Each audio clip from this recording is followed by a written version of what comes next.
Young master, did you take a detour? Alfred asked while he approached Edgar's carriage as it parked right in front of the stairs leading to the main door. Is that Alessandra Barrett? Why is she here? Alfred was not informed of Alessandra coming to stay tonight. They were supposed to leave early in the morning with an extra carriage to collect her things. Edgar was right here, carrying Alessandra in his arms. She is hardly wearing anything to protect her from the night air. Alfred was worried she might catch a cold. And where is your coat, Edgar? She is now Alessandra Collins. I hope our bedroom has been prepared for her to use tonight, Edgar said as he walked past a stunned Alfred. Did you just say she is Alessandra Collins? Do not tell me the two of you ran off and got married at the church. I raised you to be better than that, Edgar. Tell me I am wrong. Alfred knew Edgar to be impulsive, but even Edgar should know a proper ceremony was needed. We got married at the church a moment ago, as the moment called for it to happen. Alfred, do you mind closing the door behind us and keeping your voice down to not wake her? Prepare something for her to eat, and have the maids run a warm bath. She cannot go to sleep on an empty stomach. You heard him. Prepare a warm bath and food for the lady. Alfred shooed a maid standing at the door to do as Edgar requested.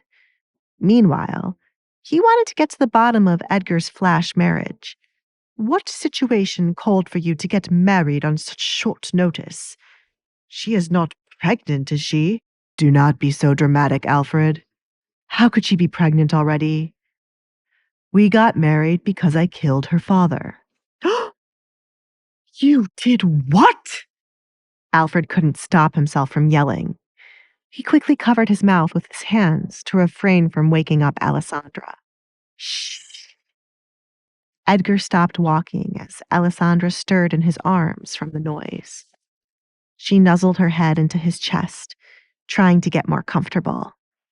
If she were to wake up right now, she would probably die from embarrassment. Edgar wanted to see it happen.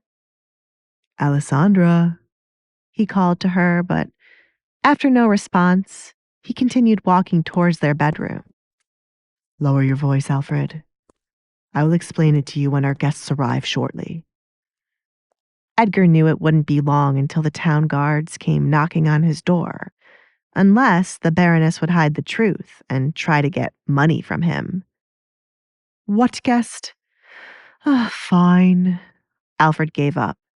He could only wait to hear why there was a marriage and a death on the same night. Alfred went back to the door to wait on the guest Edgar was referring to.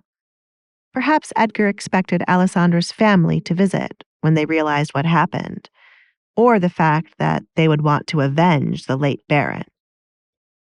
Alfred knew better than anyone that Edgar would never shed blood without a valid reason, and he wasn't sad to see the Baron go.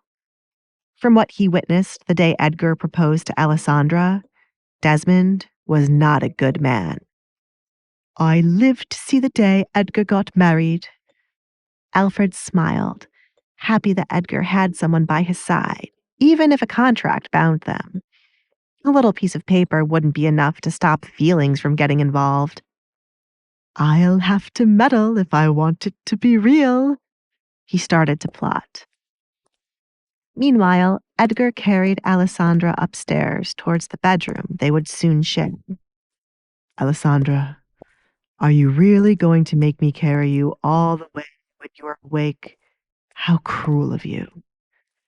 Edgar stopped walking once he reached the second floor. He knew she was awake a little while after Alfred had yelled, but she acted like she wasn't. You can put me down now.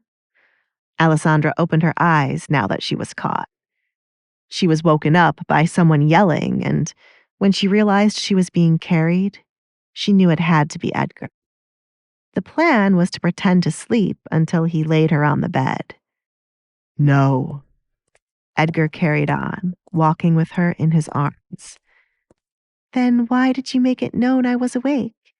You could have silently carried me to the bedroom. And let you get out of being embarrassed? Never. Edgar grinned. He could not let this opportunity to tease her fly by. From her view in his arms, Alessandra stuck by what she said about Edgar being a cat. He could not miss the opportunity to toy with someone. Hey, I'm Alessandra. If you're wondering what happens next, download the Pocket FM app now and listen to the exciting episodes of The Duke's Masked Bride.